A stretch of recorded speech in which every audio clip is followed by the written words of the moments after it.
तुझे देख देख होने जो लगा,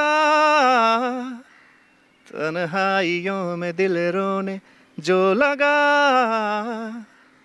तुझे देख देख होने जो लगा, तन्हाइयों में दिल रोने जो लगा, बेहिसाब इश्क है। नमस्कार, आप देख रहे हैं मगही न्यूज़ और मैं हूं सुधेंदु रमन। आज हमारे साथ आश्रम 3 के सुपरस्टार अमित रंजन जी हैं। अमित रंजन जी, मगही न्यूज़ में आपका स्वागत है। बहुत बहुत धन्यवाद आपका रमन जी। तो ये कहानी कैसे शुरू हुई अमित जी? आश्रम 3, अब तो आश्रम 4 भी आने वाला है, तो कहानी की शुरुआत थोड़ी बताइए। एक्चुअली लॉकडाउन के टाइम में ऑडिशनिंग वगैरह चल रहा था इसका, तो उस दौरान ही रिक्वायरमेंट आया, तो हमने जैसे एक नॉर्मल प्रोसेस होता है एक्टर्स का, ऑडिशंस वगैरह बनाकर भेजना करना, तो मुझे आया, स्क्रिप्ट आता है, तो हमने ऑडिशंस वगैरह अपना भेजा था। मेरे साथ कई लोगों ने भेजा होगा। तो पहले जिस कैरेक्टर के लिए मुझे ऑडिशन भेजने के लिए बोला गया, तो कहीं ना कहीं मैं भी अंदर से कन्विंस नहीं था और उन लोगों को भी ऐसा नहीं लग रहा था। तो ऑडिशन तो मैंने भेजा, लेकिन फिर उन्हें भी कन्विंसिंग नहीं लगा और मैंने भी कहा कि सर, आप जो कैरेक्टर मुझे भेज रहे हो, बेसिकली मैं वैसा हूँ नहीं, दिखता भी नहीं हूँ। एक्टर हूँ तो एक्टिंग तो कोई भी कर ही सकता हूँ, किसी भी कैरेक्टर में ढल सकता हूँ, पर नेचुरली वो फील नहीं आ रहा था। तो फिर उन्होंने एक सेकंड कैरेक्टर भेजा, जिसके रूप में आप मुझे आश्रम 3 में देख रहे हैं। तो उसमें अच्छा लगा मुझे भी, मेरे कास्टिंग डायरेक्टर को भी, और उन्होंने बताया कि जब प्रकाश सर के पास भी गया तो उन्होंने कहा कि इस कैरेक्टर के लिए ये फिट है। और इस तरह से कास्टिंग हुई सीज़न 3 की। और वो कोविड का पीरियड था जब हम लोग शूट कर रहे थे, तो काफ़ी डिफ़िकल्टीज़ भी थी, काफ़ी इनसिक्योर्ड माहौल था उस समय। वो टेस्ट्स और वो आना जाना, वो काफ़ी फॉर्मेलिटीज़ होती थी, लेकिन बहुत प्रिकॉशनरी मेजर्स लेके हम लोगों ने इसको शूट किया।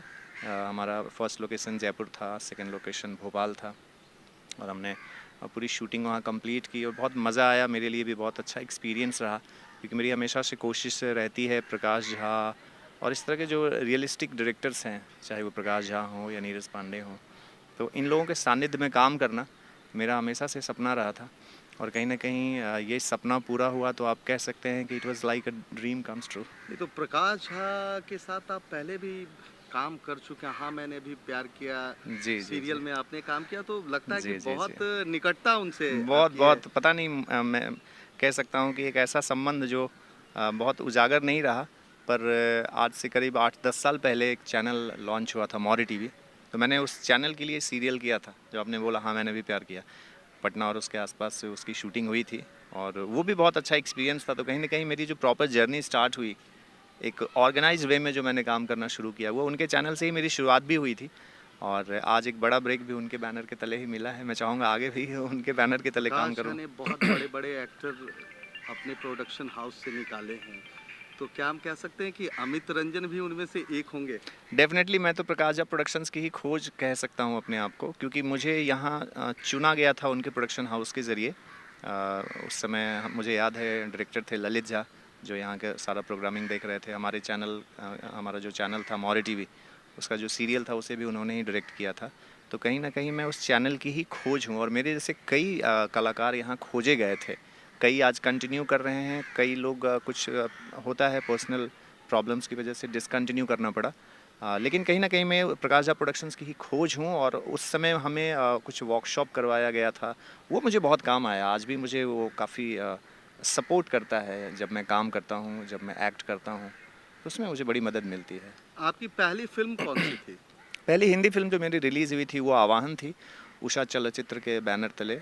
उसके डायरेक्टर थे अमृतराज ठाकुर, और वो फिल्म रिलीज़ हुई। वो एक सस्पेंस थ्रिलर हॉरर मूवी है, जिसका स्क्रीनिंग वगैरह हुआ था मुंबई में, और मल्टीप्लेक्स और कई थिएटर्स में लगे थे। बहुत जल्द अब उसके सेटेलाइट राइट्स भी बेचे जा रहे हैं, तो होपफुली आप लोग उसे टेलीविज़न पे भी देख पाएंगे। लोग कहते हैं कि अमित रंजन साफ सुथरी फिल्म करना पसंद करते हैं। मतलब मेरा कहना है कि अगर कहीं कुछ किसी चीज़ की डिमांड हो, ज़रूरत हो, तो करने में परहेज़ नहीं है। लेकिन अननेसेसरली कुछ भी एक्सपोज़ करना, फूहड़ तरीके से किसी चीज़ को रिप्रेजेंट करने में मैं बिलीव नहीं करता हूँ। आप देख रहे होंगे आश्रम सीज़न 1-2 में कई ऐसे बोल्ड सीक्वेंसेस हैं, और सीज़न 3 में सिर्फ मेरा ही एक बोल्ड सीक्वेंस है। तो वो सीक्वेंस आप उसको इस तरह से नहीं ले सकते कि वो सीक्वेंस सेक्सुअली मोटिवेटेड है या इस तरह का नहीं है। वो इंटीमेसी नहीं है, वो एक सिचुएशनल कंडीशन है जहाँ पे वो फिल्म आया गया। मुझे भी मेरे कास्टिंग डायरेक्टर ने कहा कि अमित, आपकी एक सीन है जो थोड़ी मतलब इस तरह से है कि बोल्ड कंटेंट है। तो मैंने बोला अगर सिचुएशन की डिमांड है तो मुझे वो करने में कोई आपत्ति नहीं है, लेकिन आप ज़बरदस्ती जानबूझ के अगर कुछ डालना चाहते हैं तो वो बड़ा अनकम्फर्टेबल महसूस करा देता है। अमित रंजन भोजपुरी फिल्मों में क्यों नहीं दिखते? माही के बाद अभी तक कोई फिल्म नहीं आई आपकी भोजपुरी की। नहीं, अगर मुझे कोई अच्छा कहानी मिले, कोई अच्छा किरदार मिले, तो मुझे किसी भाषा या किसी सेगमेंट से परहेज़ नहीं है। लेकिन हाँ, ये ज़रूर है कि न सिर्फ भोजपुरी बल्कि हिंदी का काम भी मैं कंटेंट, उसकी महत्ता और अपने कैरेक्टर की मजबूती देखकर करता हूँ और करना पसंद करूँगा। लोग कहते हैं कि अमित रंजन एक गायक हैं, एक एक्टर हैं, एक डायरेक्टर हैं और क्या क्या आगे बढ़ेंगे? नहीं, डायरेक्टर तो मैं नहीं हूँ, मतलब मैं मेरी प्रोडक्शन हाउस है तो उसका मैनेजिंग डायरेक्टर मैं ऑटोमेटिकली हूँ कि जब आप एक कंपनी खोलते हैं तो आप उसके मैनेजिंग डायरेक्टर हो ही जाते हैं। लेकिन अभिनय तो मेरा पहला शौक़ रहा और संगीत से मेरा बहुत बचपन से लगाव रहा, जुड़ाव रहा। संगीत मुझे हमेशा से कनेक्ट करता है और एक एक्टर को ऐसे भी म्यूज़िक का सेंस, उसका ज्ञान होना चाहिए।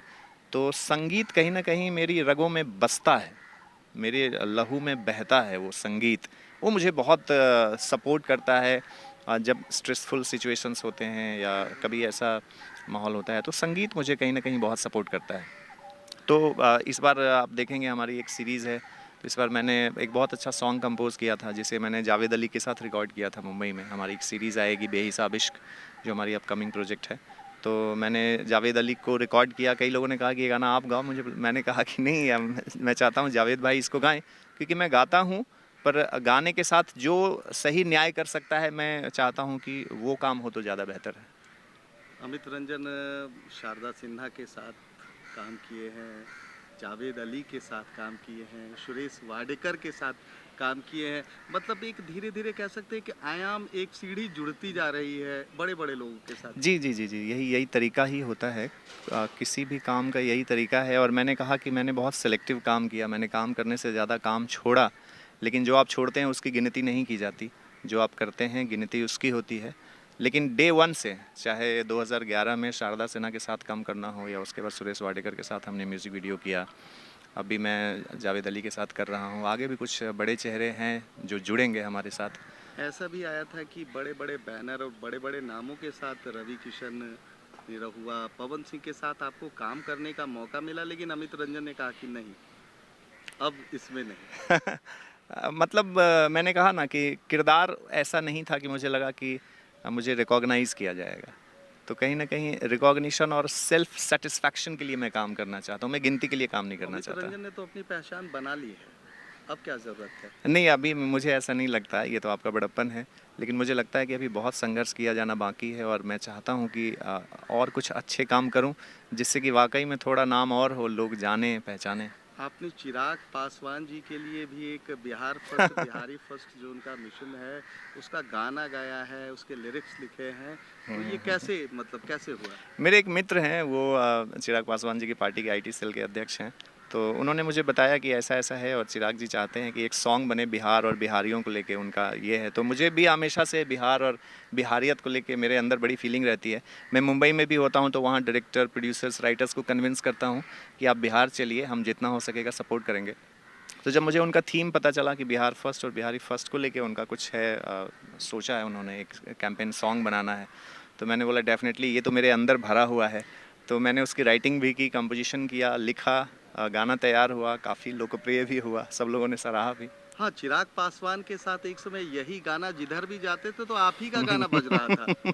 जी हाँ, उनकी पार्टी का थीम सॉन्ग था ये, बिहार फर्स्ट बिहारी फर्स्ट। आप मगध के बेटे हैं, जी।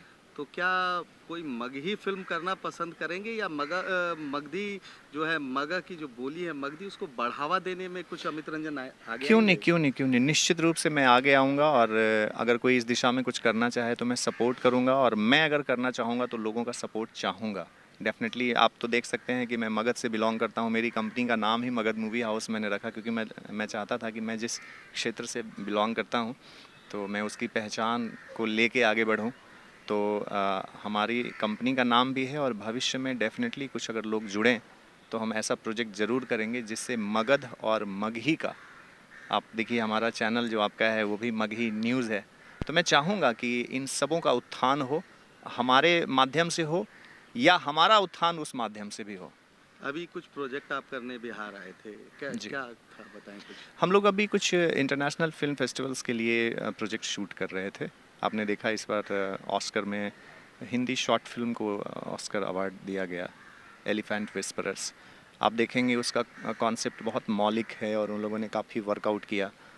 तो बहुत टाइम से मैं अपने लोकेशंस को, अपने गांव ग्राम जो हमारा इलाका है उसको मैं हमेशा से देखता था, कंसिडर करता था। तो मेरी बड़ी इच्छा हुई इस बार हम लोग फिल्म फेस्टिवल को पॉइंट ऑफ व्यू में रख के कुछ काम करें। और जब मैंने हमारे डायरेक्टर हैं ललित झा, उनसे डिस्कस किया तो उन्होंने बोला बड़ी अच्छी सोच है, और उन्होंने एक कॉन्सेप्ट दिया और उसका लोकेशन हमारे एरिया में सूट कर रहा था जो मेरा नेटिव प्लेस है, शेखपुरा, मोकामा, बाढ़।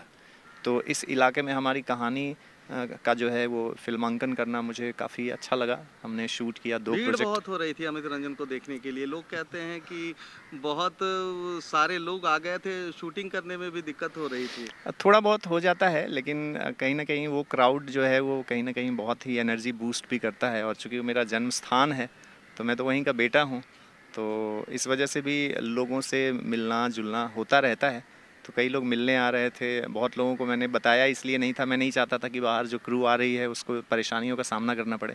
तो हमने इसे एक तरह से गुपचुप तरीके से शूट किया।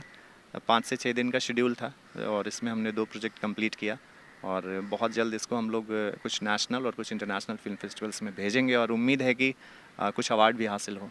मगही न्यूज़ के दर्शकों को कुछ अमित रंजन 2 लाइन कहें, या 2 अपना बनाया हुआ 2 लाइन गाना ही गा दें। मगही न्यूज़ के लिए मैं ज़रूर ये कहना चाहूँगा कि जिस तरह से मैंने मगध मूवी हाउस की स्थापना की और एक अपनी जो है ओरिजिन को प्रोजेक्ट करने का प्रयास किया, मगही न्यूज़ भी कहीं ना कहीं देखिए आपका भी जो ओरिजिन है उसमें मगही शब्द है जुड़ा हुआ, और हम सब मगध के बेटे हैं। तो मैं तमाम दर्शकों से कहना चाहूँगा जो मगही न्यूज़ देखते हैं कि आप इस चैनल को अपना प्यार दीजिए, दुलार दीजिए, और इसे फॉलो कीजिए और इसके कंटेंट को शेयर ज़रूर कीजिए, ताकि आपका एक एक शेयर, आपका एक एक व्यू चैनल को, चैनल में काम करने वाले यूनिट को, पूरी टीम को बहुत बल देता है। कोई ऐसा गाना जो अमित रंजन को सबसे पसंद है, बहुत ही प्यारा है? मुझे गज़ल पसंद आता है, और गज़ल कोई सुनना पसंद नहीं करता।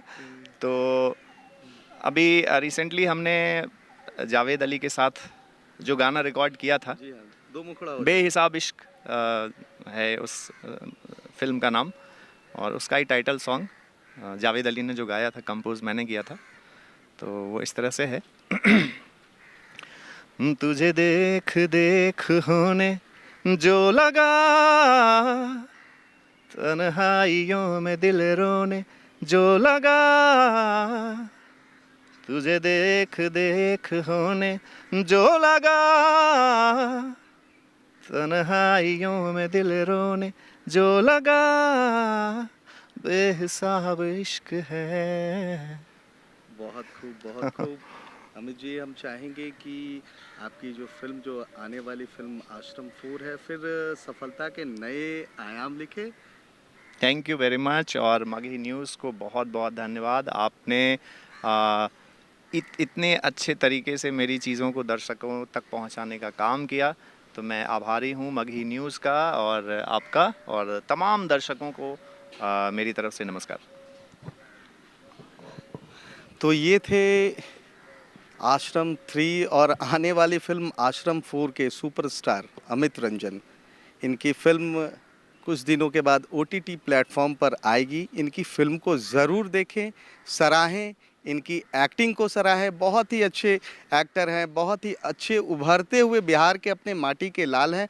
तो इनकी फ़िल्म को देखना ना भूलें।